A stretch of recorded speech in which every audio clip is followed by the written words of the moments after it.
And now it's Deborah Kobylt Live.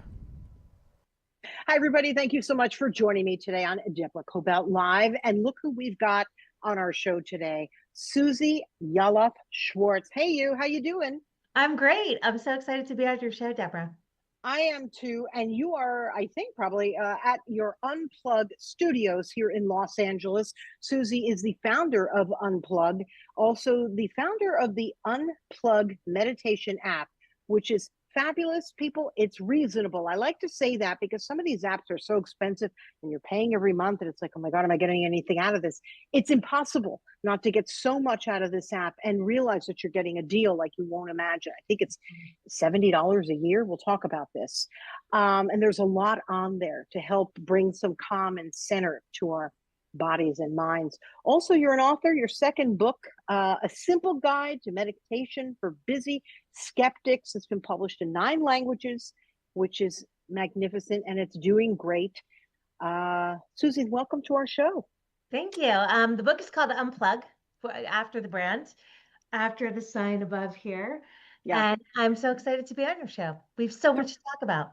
Yeah, absolutely, we do. And but wait, isn't it Unplug and then the simple guide? Did I Yes. just like did I leave that out? Of course, I left out the most important part. Just in Oh my case God. anybody's searching for the book. It's called Unplug. Oh my. And that's All the right, byline.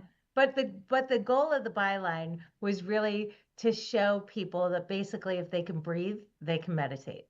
And a lot of people think they can't meditate because they think too much, or they can't sit still, or they don't have time. But what I find is that people just don't know how to do it and they get intimidated. And I've taken thousands of courses only to learn that it is the simplest thing on the planet Earth. And it is so beneficial to your brain and to your life and to your health. Let's talk about that because people are still intimidated by meditation. They still think of the Right. and it takes an hour, or you have to go bring your blanket to the beach or something like that. So let's talk about what is meditation and how can the likes of the rest of us get into it. Meditation is a way of accessing the present moment. The problem is our brains are trying to drag us into the future, the what ifs, which cause us anxiety, or the what has been, which causes us pain. So when you are present, not only does your life feel like it's slowing down, but you're actually able to feel more alive in the moment. So meditation is just your one-way ticket into the present moment. That's how I'd like to put it. How do you do it? It's pretty simple. We have 5 to 80,000 thoughts a day. That's why most people think that they can't achieve the clear mind or the Zen brain. And you're right, you can't. You will never be able to completely clear your mind. Even the Dalai Lama has thoughts. So people who say, I just can't clear my mind, I must be doing it wrong, know that you're not doing it wrong. Meditation is a bicep curl for the brain. Our mind will wander. We're thinking about what we're doing for dinner tonight, or something our husband said, or something someone said to us that makes us mad. But then we can come back to the breath. I'm breathing in, I'm breathing out. That breath and your awareness of breathing in and breathing out is an anchor into the present moment. You can even repeat here, now. Then you let it go and you sit in the bliss. And then your mind will wander again. Boom. So that could only be for 2 seconds. And then you bring it back. So breathe, let it go, mind wanders, come back. Breathe, let it go, mind wanders, come back. Meditation is just a dance with the brain. And any kind of type you do, transcendental meditation, guided meditation, mindfulness, Zen, they're all the exact same thing. I've done all of them. And I am telling you, that's the formula. So you either bring your awareness to your breath or to a word, your mantra. That's a mind vehicle. It's just a random word someone gives you. Breathe, breathe, breathe, or here now, let it go, mind wanders, come back. That's it. That's a whole gig. I like that you said mind wanders, come back, because my mind wanders and it'll go like across the street. So I've got to get that rope and bring it back. So I like that, because what's also intimidating is you think, oh, I'm doing it, and in a minute it's going to happen again. Right. Yeah. So I like that you said that's part of the process. When it wanders, do it again. And what, you just keep doing that until you feel that sense of calm finally come over you, and you go, okay, it didn't wander this time. Is that sort of? No, you do it. You can do it. You asked this question, Deborah, like, does it have to be long to be effective? And the answer is absolutely not. You can do it for 1 minute. Okay. You can just watch your mind wander and come back for 1 minute. Then tomorrow you do 2 minutes. Then the next day you do 3. Then you finally do 10 minutes a day. The more you do that, the more control you actually have over your own emotions. So for instance, someone says something that really makes you crazy. Okay, here's an example. Normal people will just scorch the village. They'll take it out on everyone around them. They'll get angry. Then they'll have to apologize. Then they're upset with the way that they behaved.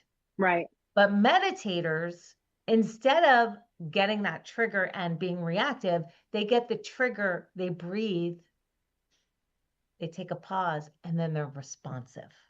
So having that little teeny tool of a pause between your thought and the way you respond to it is the gift of meditation. It gives you the ability to not get so upset about everything that's happening around us. And there's a lot to be upset about. Let's face it. Right now, every day there just seems to be something new, right? It's abnormal. 2025, especially for us, Los Angelinos, has been the most abnormal year of all time. Right. But we don't have to respond to that. We don't have to experience the bad stress. Right. Let me ask you this, and I apologize about the dog. I'm not sure what I should do about that, but we'll just keep going. He'll eventually be. He needs to meditate. No, Deborah, you should let it bark and continue on. This is an example of meditation. The dog's barking, the doorbell's ringing, life goes on. But peace is happening inside of us, no matter what the chaos is outside of us. And that is like the bicep curl for your brain. So we're going to let the dogs bark. We're going to let the doorbells ring. Let's bring it all in and be here now. Well, very nice of him to join the show, isn't it? It's like, oh my gosh. I love it. I love it. He's a great life lesson. You know, he hasn't done this in forever. In the past couple of weeks, he's decided to sort of be part of the show. And I really appreciate your being so easy about it, because maybe I ought to teach him a little bit of meditation. You know what I mean? But you're right. I need to just go with it. Yeah. Now, let me just center for a second. Take a breath. And talk about one of the big reasons why I wanted to have you on my show today. You've been on the show before. I love what you do. I also want to talk about sound baths. There's all this stuff I want to talk about. But the fires in Los Angeles were so devastating, crippled so many of us. You lost your home and everything in it. And within a couple of days, you were smiling and you were talking about it and giving other people hope. And believe me when I tell you, I was sitting there going, how could she be like that?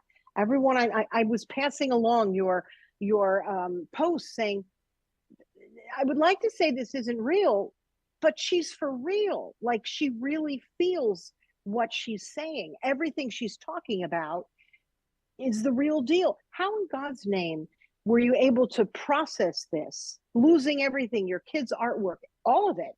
Yeah. And then a couple of days later, be smiling so the rest of us could smile again. Please tell us, because that's tough. Well, I believe what doesn't kill us makes us stronger. Nobody died in these fires that I know of. Okay. So I was grateful that my family survived it. And yes, we lost stuff, but we didn't lose our life. Yeah. And so that it's really hard, Deborah, to be grateful and miserable at the same time. When we're miserable, thinking about what we're grateful for neutralizes the misery. So I really spent some time thinking about what I was grateful for. I was grateful my kids were alive. I was grateful I actually was able to grab some photo albums, unlike some of my friends. So I was very lucky that I did that. Got to save some of my jewelry that I had forgotten about. And Mm. I never wore it anyway. And yes, my house was flattened to the ground. But funnily enough, the only one thing survived this entire fire. There was nothing that was salvageable, but there were 12 bowls of china that didn't break and that survived. Why? I have no idea. Were they family heirlooms or something, or No, no? they were like wedding gifts. I never even used my china, to be honest with you. But yeah. So I realized the harder thing wasn't that my house burned down. The harder thing was, how do you deal with it? How do you respond to your house burning down? Okay, now they want you to list everything that was ever in your house. So I think the thing you were talking about was someone told me to go to Bloomingdale's, my husband, and register and look and use that gun to register for all the things that had been lost. And I did that. I pretended to have a wedding registry, and it was so great. I ended up getting a printout of all the things that I lost and the value of those items.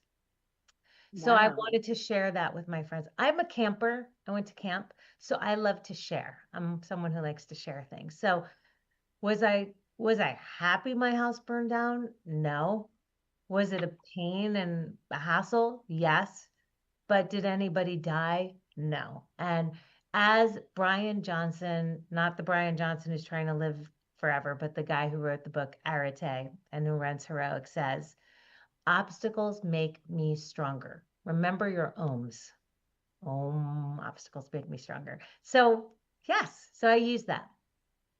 Wow. It is. Do you ever wake up and get a little pissed off that it happened, or you just are Hmm. able to stay there and just move forward? Yeah, actually, one of the teachers said, you've been preparing for this for the last 12 years. So Ha, meditation has helped me prepare for this.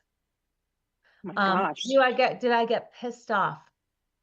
I did not get pissed off, but I was pissed off for a friend of mine who lived up the street, whose house also burned down, who watched her house burn down, and there were firefighters, and she asked them to start to use the, material that they had. They were like literally right there, and they didn't put out the fire. So she was very, very, very angry. She witnessed a little spark and then her whole house going up in flames. And she was Oh, very angry. And I felt her anger. So for her. But for me, I just felt, look, I'm blessed. If I didn't have insurance, I mm, probably we'd be having a different conversation. But I was yeah. fortunate enough to have a smart husband who insured our place. So is it possible to rebuild? I don't know. I don't know if it's going to be possible, but I'm going to go with the flow. Yeah.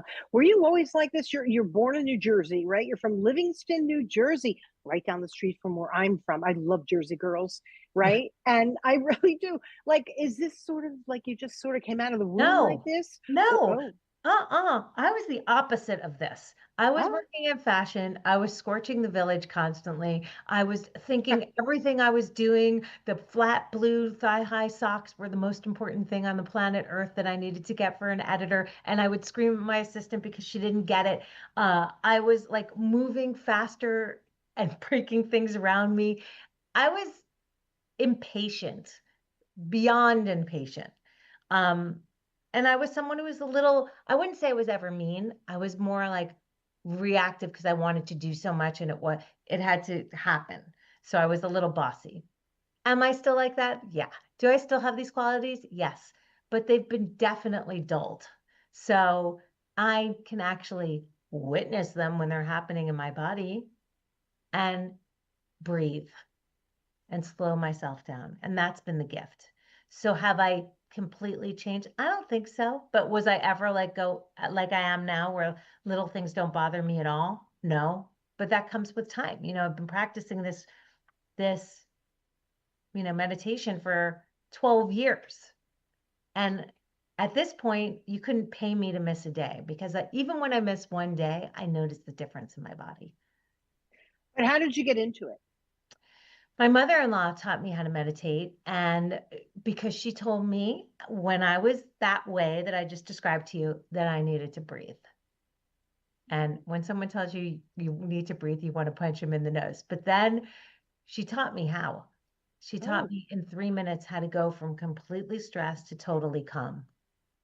And after, when I opened my eyes, I was like, wow, why am I just learning this now? And she said, it's called meditation. You should really learn how to practice it. And I was like, I want to. So then I went on a quest and started learning from everyone. And I came back to Los Angeles. She taught me when I was on a business trip in New York. And when I was on that quest, it then became a calling. So it started off as like someone telling me I needed to breathe, and they were right that I needed to, teaching me the technique, me going on the quest, and then feeling this calling to share it with the planet. And certainly look what you've done. I mean, it almost leaves me speechless when I think about it. I want to get into a little bit of what, we talked about the fires briefly. Mm-hmm. And how it affected you and people around you, and continue to really so many people that I know. But also the political unrest in Los Angeles is a lot to take on. Yes. It's not in my neighborhood. It's not in your neighborhood, but it also prevents us, or I'm going to say me, from leaving my house. And I'm a girl who's covered everything. I covered the Rodney King riots. I've covered it all. Simpson, you name it. I've covered the recent riots a few years ago. So I've been out there covering these, but it's just pervasive. It's another one and another one. How do you help guide people through what's happening now? And then I have a second one for you. It's based around politics. And we are such a divisive country right now. One is over here, one is over there. I can barely stand to hear either side because I think they both led us down this horrible path. And then I get angry about it. Comment to all of it, if you don't mind, and let's start with, the unrest. Well, let's just say, even though it's not in our neighborhoods, it is affecting us. Like, we know a lot of people who are from different countries, who we work with, who we love, I have someone I know who's now no longer, I can't find him. And I'm like, where is he? And that's upsetting. Like, where did he go? I'm concerned about that. So it's happening. Like, I just feel like it doesn't make any sense, and it's unfair. And if we're going to deport people, it should be people who did something that was bad for our country, not beautiful people who are making our country better. And there's so many of them. So that also makes me very angry. But how do I respond to it is not through anger, because anger just grows anger. Yeah, and dog is barking on the truth. Your dog's barking on the truth. But anger just makes people angrier. So I'm going to respond to it by promoting peace in the best way that I can, and calm.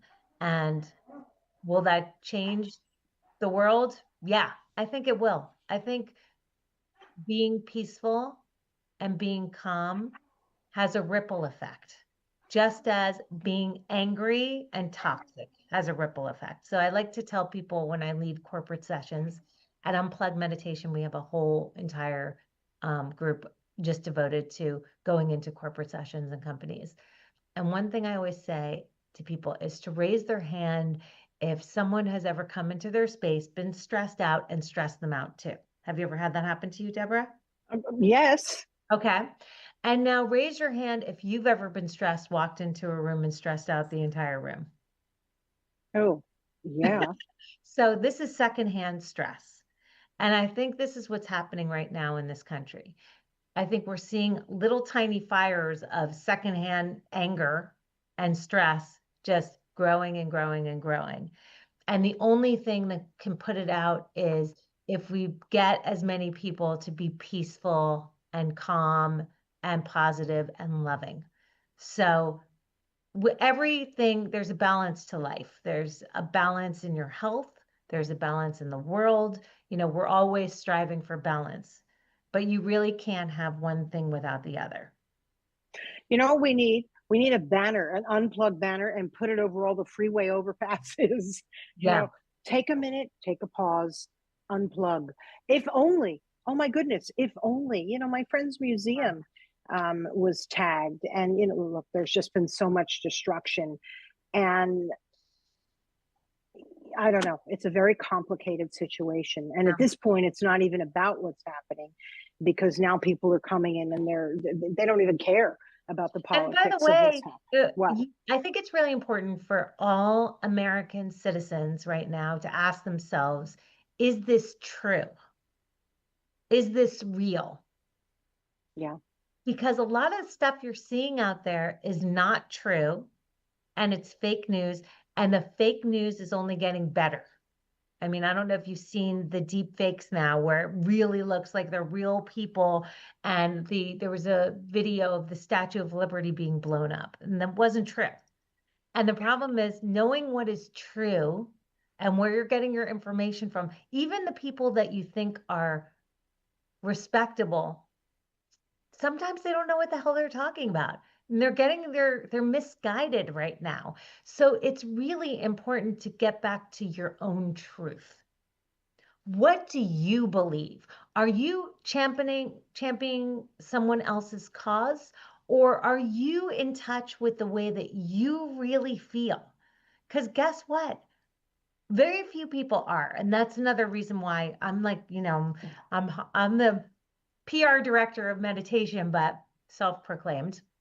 But very few people actually know how they feel about other things. They're listening to what other people feel, and they're getting triggered, and then they feel the same way. And then someone else says something else, and then they think that's smart too, and then they feel that way.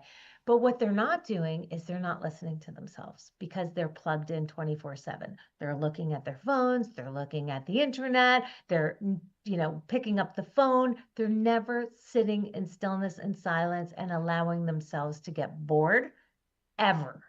And when you do that, when you stop and you set your timer to 2 minutes and you write down every little thought that's in your brain and you go back to it and you look at it, you're going to realize that you had 15 thoughts in those 2 minutes probably, and only one of them mattered, which means that 14 thoughts in the brain are insignificant and a total waste of time, and probably not even true. And if you don't take the time to look into your own brain, then you're just never going to have a real opinion, and you're not even going to know how you feel about anything. Okay. Do you have a little thingy on your app where it's like what to do when there's immediate stress and you need to like one of those things where you can just press it? Oh, we have an entire section called the panic button. Oh, talk to me. And in the Unplug meditation app, we've designed it so it's basically mostly 10-minute or under videos of people talking you off whatever mood or life challenge you're going through. So let's say hypothetically you're completely overwhelmed.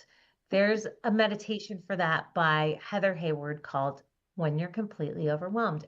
It's probably my most clicked meditation. The 7-minute anxiety eraser, the when you're angry. There's a meditation for absolutely everything on the Unplug app.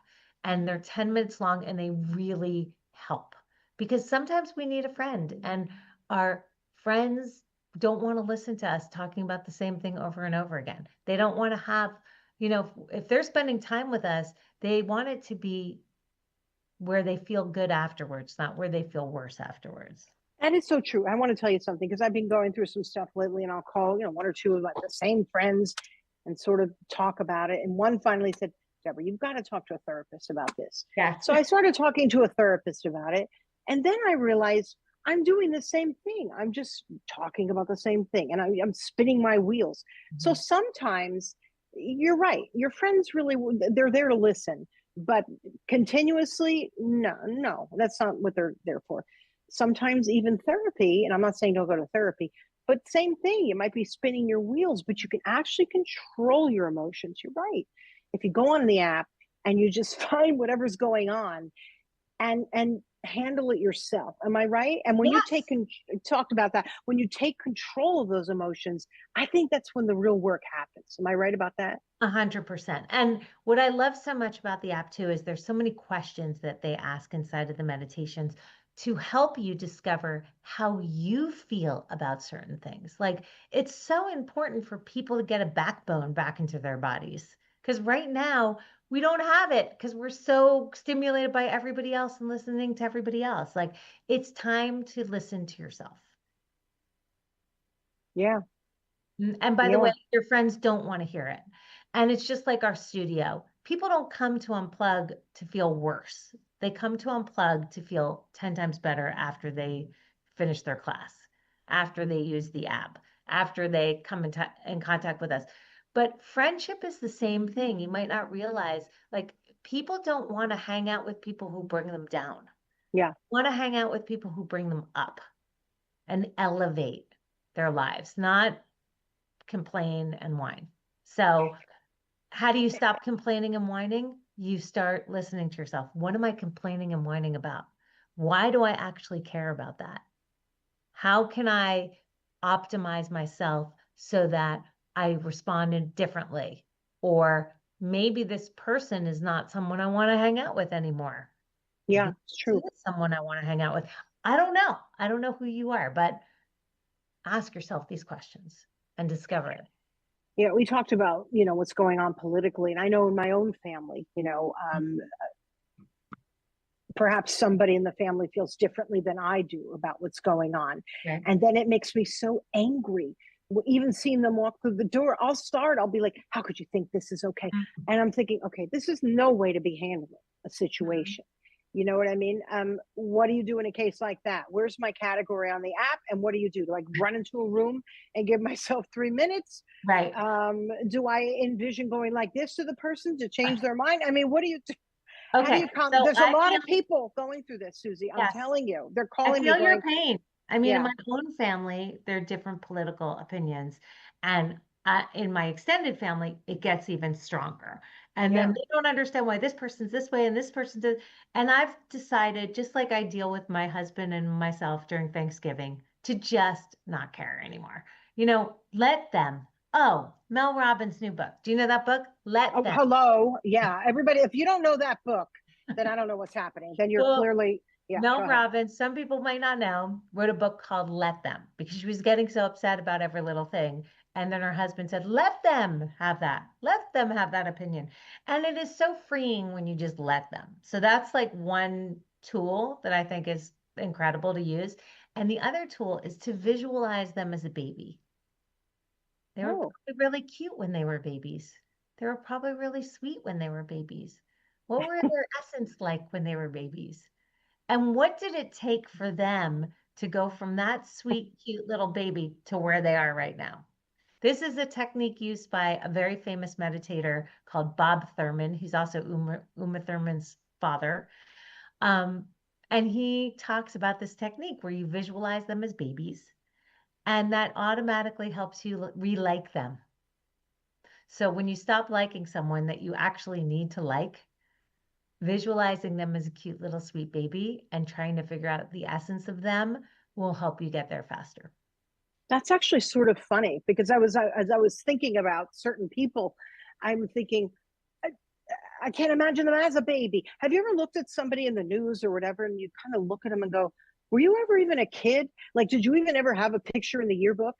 Sometimes you wonder, were they children? But I'm being silly. Yes. But you know what I mean? Sometimes you can't imagine them as children. Uh-huh. But to your point, I love the fact that you want to take it back to them being a cute little cuddly, you Yes. know, powdery smelling baby. I think that's actually a very good technique. You really do have an answer for everything. Well, And here's the thing, Deborah, I've learned the tools. yeah, yeah. So I used to say to myself, here's an example, that I had a bad memory. My memory's bad. I can't remember names. I can't remember faces. I'm like not good at that. And then there was a guy named Jim Quick who did a book and also a program on this other app called Mind Valley, which I also love. And I took his book and I took his program, and it helped me realize that I actually do have a good memory. I just haven't been using the techniques to access it. So we all can be better versions of ourselves if we have the techniques to be so. Talk to me about, if I go to the studio, people go to the studio, what are the different types of classes that you have? And I love the fact that the phone stays out in the lobby. Nobody's going to take it, people. It's okay. You get your own little cubby, you put it in there. And I need you to, I think you know this. First time I went there and my phone had to stay in the cubby, I was in a practical panic. Not that I was going to use it, but I was like, what do you mean my phone has to stay in the cubby? I couldn't even believe this. I wanted to, hide it in my little gym shorts. And I'm thinking, wow, but this is what you do because it's the first step to unplugging. So let's talk about some of the classes that you have. See, I'm a tough one. I walk through the door and I'll think of any reason to fight this. But in the end, I do give up. But I say this for other people that are like me, that are like, no, it can't work. It does work. So talk about some of the different classes that you have. And I personally love the sound baths. I think they're great. I love that you said that because unplugging is one of the hardest things for most people. Yeah.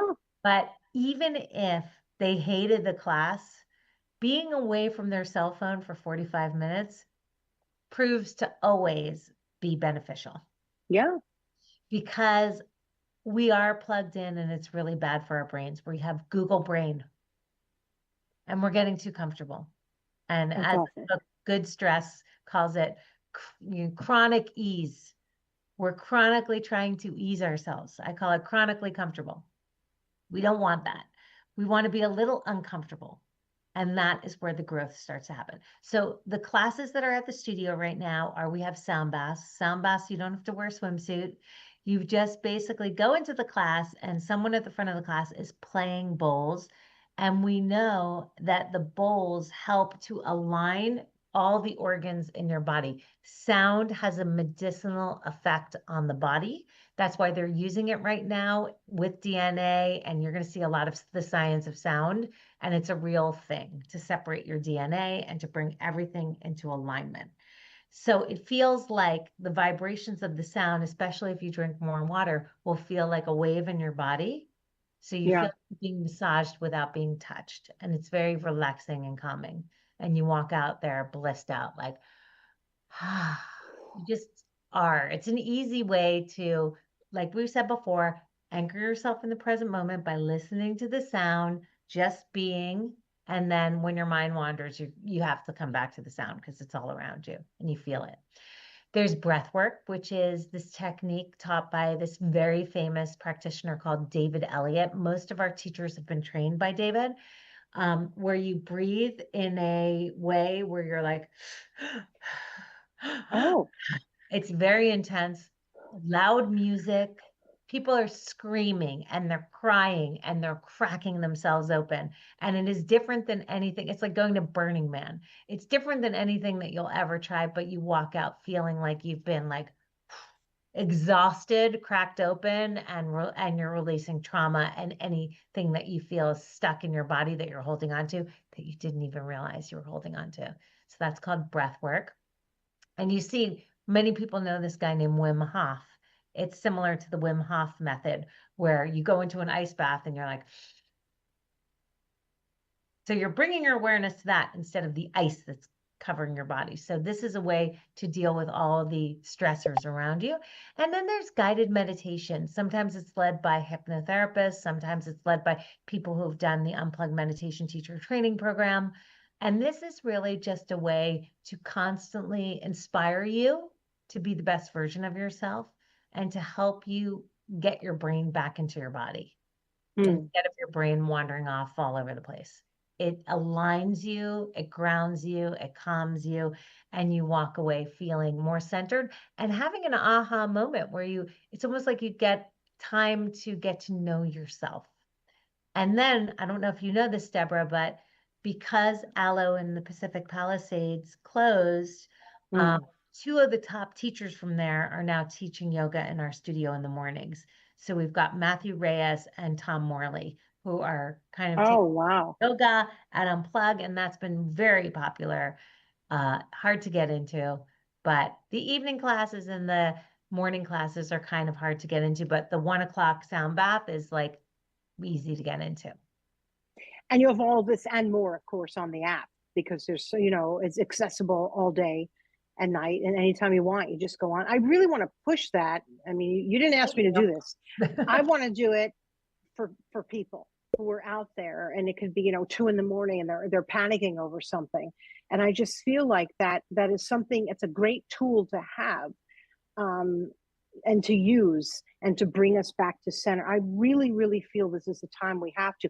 It's funny, I was scrolling like everybody else, and I think it was yesterday, and there were videos popping up about when Jeff Bezos was in his garage, and I think it was dated in the early 2000s, and I'm like, oh my God, all this stuff was only just happening and coming at us. And also the rise of Google, same thing, out of a garage. I'm thinking, oh my goodness, this was in the late 90s. Like, Right. my first kid was already born. Like, we had none of this at all. This has come at us in rapid fire. I don't think anything has happened like this since the beginning of humankind, honestly. And it's happening So, all over again with AI right now. I know, because in fact, I saw you were talking earlier about, careful what you're consuming in terms of news, because it may not be true. Right. And they had a reporter in front of some flooding. And not only was the flooding not real, she wasn't real either. And boy, Right. did she look, her voice, the She flooding. looks so real. I saw that one too. Oh, you did? Isn't that interesting? And I thought, even I, as a professional, I'm thinking, wow, I wouldn't have detected that initially until she said it. We do have to be careful and mindful, and everything's coming at us. And the best way, in my opinion, to bring it down a little bit, because we can only control ourselves, nobody else, is really take that moment and meditate. And to your point, it's about the breathing. What's the shortest amount? Let's say like 16 seconds. 16 seconds. There's a technique called the box breath. I think I've taught it to you before, Deborah. You did. Let's do it again. Let's do it again. Where you close your eyes and you breathe in through your nose to the count of 4, 2, 3, 4. Hold your breath for 4 seconds. 2, 3, 4. Audible exhale out for 4 seconds. Let it go. Really relax your shoulders, your face. Let the air out. 4. And hold. 2, 3, 4. And open your eyes. You can open your eyes now. How did that feel? I didn't want to open my eyes. I was relaxed. It's true. People, do this with me. Do this with Suze. I really want to bring everybody back a little bit into this moment, because I feel that as a society, we need this more than ever. And if you only have 16 seconds, do it, because it's going to bring us to a better place also as a community, right? Don't you think? Mm-hmm. And that's what we were talking about before, is our ripple really does matter. Yeah. So we need to, instead of try to fight the world around us, which I don't know if it's going to even work, is fight the war within us and try to connect with the stillness and silence within and discover inner peace for yourself. It's there waiting for you. You just have to discover it for yourself. That's a beautiful moment to end on, but I have one more question. I know you're always learning and growing. Yes. What might you be working on that's coming up? You're right. I am. I'm obsessed with taking classes and learning. Right now, I was telling you about this before, Deborah, but the 2 greatest books of our time, in my opinion, is one book called Arete, Arete, by Brian Johnson. It's basically 400 self-help books distilled into 2 pages per book, where he just kind of tells you the top 3 points of each of these books. Honestly, you will be your best version of you after you read that book. Then there's another book called Good Stress by Jeff Krasnow. Most of us are too comfortable, and we, have the temperature in our room that's too comfortable. We're, eating whenever we want to keep us comfortable. We're, sitting at our desk for hours on end, and we're not moving our body. But there's a thing called good stress, which is actually good for your body. That is cold plunges, exercising and stressing your muscles. And the things that make you slightly uncomfortable are the things that'll be the greatest thing for your overall health. So you want your biological health to be younger than your chronological health. your chronological age. So if you're like 58, like I am, you want to be 48 physically because you've taken the time to do the things that are a little bit uncomfortable and that will improve your overall health. So that book I think is phenomenal. So those are the two books that I'm really into right now. And I like to stretch myself constantly. Another book for you, perhaps? Yes, I definitely want to write another book. I'm trying to decide what it is, and something that keeps coming up for me is called Get Over It. What? That sounds so hard, but I'll show you how. So the title would be Get Over It, I'll Show You How, because I think a lot of the time people say things that trigger us and we hold on to it forever. But when you get over the stuff that doesn't really matter, your life will improve exponentially, in my opinion.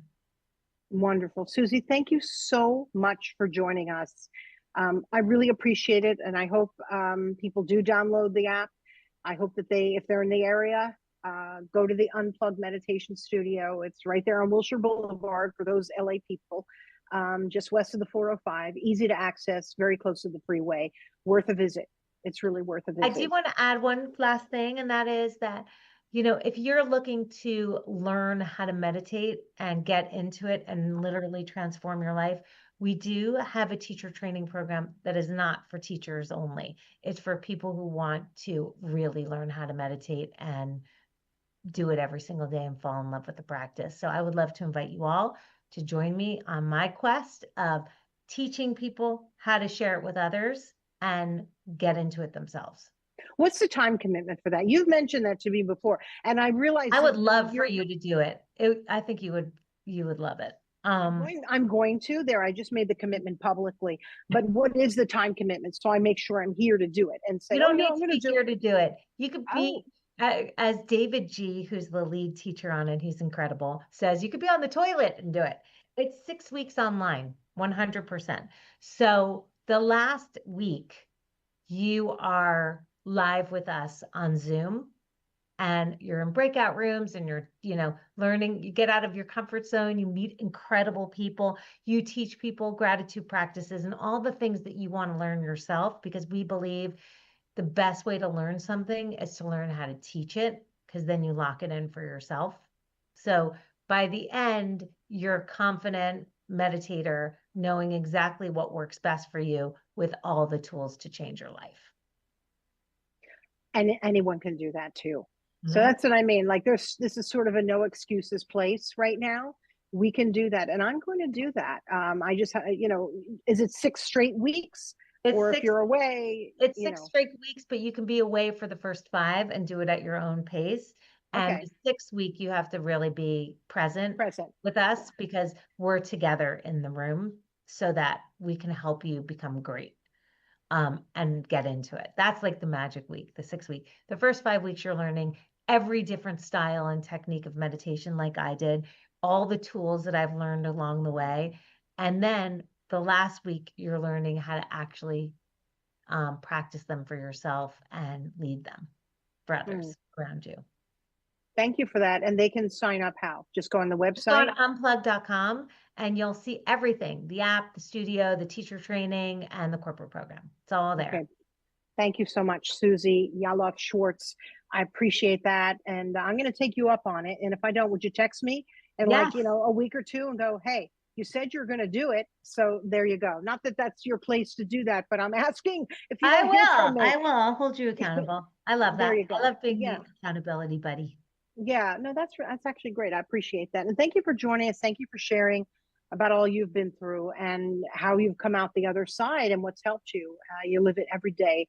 And I just want that to be an inspiration for people, because a lot of people are struggling and they can help themselves. So thank you again. And please, you can find my podcast with Suze on YouTube, on Facebook.